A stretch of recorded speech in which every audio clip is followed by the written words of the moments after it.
Hi hello ನಮಸ್ತೆ. So ಮೆಣಸಿನ್ಕಾಯಿಯ ಬಾಳ್ಕ ಹೇಗೆ ಮಾಡೋದು ಅಂತ ನೋಡ್ಕೊಂಬರೋಣ. ಸೊ ಅಮ್ಮ ಇಲ್ಲಿ ರೆಡಿ ಮಾಡ್ತಾಯಿದ್ದಾರೆ. ಸೊ ಒಂದು 2 kg ಮೆಣಸಿನ್ಕಾಯಿ ತೊಗೊಂಬಂದಿದ್ದೆ.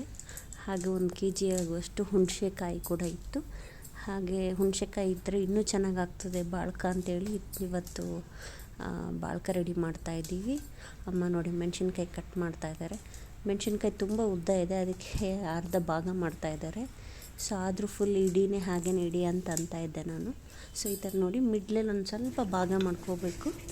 ಸೊ ಇಲ್ಲಿ ಹುಣಸೆಕಾಯಿನ ಸ್ವಲ್ಪ ಬೇಯಕ್ಕೆ ಇಟ್ಟಿದ್ದೀವಿ, ಸ್ವಲ್ಪ ಸಾಫ್ಟ್ ಆಗಬೇಕು ಅಂತೇಳಿ. ಇದೊಂದು ಪ್ಲಾಸ್ಟಿಕ್ ಬಕೆಟಲ್ಲಿ 1 ಲೀಟ್ರ್ ಆಗುವಷ್ಟು ಮೊಸರು ತೊಗೊಂಡಿದ್ದೀವಿ. ಹಾಗೆ 1 ಹಿಡಿ ಆಗುವಷ್ಟು ಅರಿಶಿನ ಹಳದಿ ಪೌಡ್ರನ್ನು ಹಾಕ್ಕೋಬೇಕು.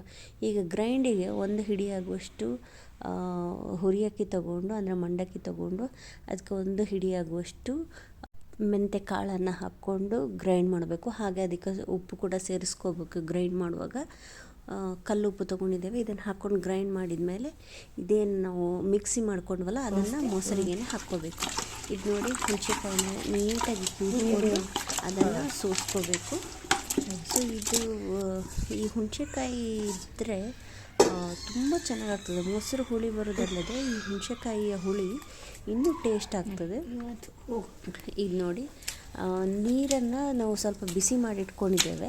ಬಿಸಿ ಮಾಡಿ ಅದು ತಣ್ಣಗಾಗಿರಬೇಕು ಕಂಪ್ಲೀಟಾಗಿ. ಇದಕ್ಕೆ ಎಷ್ಟು ನೀರು ಬೇಕೋ ಅಷ್ಟು ಹಾಕ್ಕೊಳ್ಳೋಕೆ ಬರ್ತದೆ.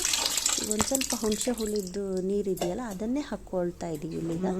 ಅದನ್ನು ಹಾಕ್ಕೊಂಡ್ಮೇಲೆ ಈಗ ಮೆಣಸು ಏನಿದೆಯಲ್ಲ ನಾವು ಸ್ವಲ್ಪ ನೀರು ಬಿಸಿ ಆಗ್ಲಿಕ್ಕೆ ಇಡಬೇಕು. ಕುದೀತಾ ಇರುವಾಗ ಈ ಮೆಣಸಿನ್ಕಾಯಿನ ಜಸ್ಟ್ ಒಂದು ಕುದಿ ಬಂದು ತೆಗೆದಿಟ್ರೆ ಆಯಿತು. ಮತ್ತು ಅದನ್ನು ಬಸ್ದುಕೊಂಡು ಇಟ್ಟಿರುವಂಥದ್ದು. ಸೊ ಈಗ ನೋಡಿ ಆ ಬಸ್ದು ಇದು ಮೆಣಸಿನ್ಕಾಯಿ ಇಟ್ಕೊಂಡಿದ್ದೇವಲ್ಲ ಅದನ್ನು ಈ ಮಿಶ್ರಣಕ್ಕೆ ಹಾಕ್ಕೊಳ್ತಾ ಇದ್ದೀವಿ.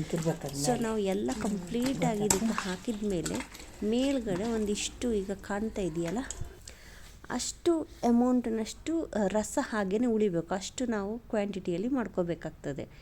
ಈಗ ಎಲ್ಲವನ್ನು ಹಾಕ್ಕೊಂಡು ಡೈಲಿ ನಾವು ಅದನ್ನು ಬಿಸಿಲಿಗೆ ಹಾಕ್ಕೋಬೇಕು. ಈ ಥರ ಬಸ್ಕೊಂಡು ಉಳಿದಿದ್ದನ್ನು ಹಾಗೇ ಬಕೆಟಲ್ಲಿಡಿ ಸಂಜೆ ಬಂದು ಅದನ್ನು ಹಾಗೇ ಮತ್ತೆ ರಿಪೀಟ್ ಮಾಡ್ಕೋಬೇಕು. ತಂದು ಅದನ್ನು ನೆನೆಸಿಟ್ಕೊಂಡು ಮರುದಿನ ಬೆಳಿಗ್ಗೆ ಬಿಸಿಲಿಗೆ ಹಾಕಬೇಕು. ಹಾಗೆ ಕಂಪ್ಲೀಟ್ ಡ್ರೈ ಆದಮೇಲೆ ಆಯಿಲ್ ಹಾಕ್ಕೊಂಡು ಫ್ರೈ ಮಾಡಿ. Thank you.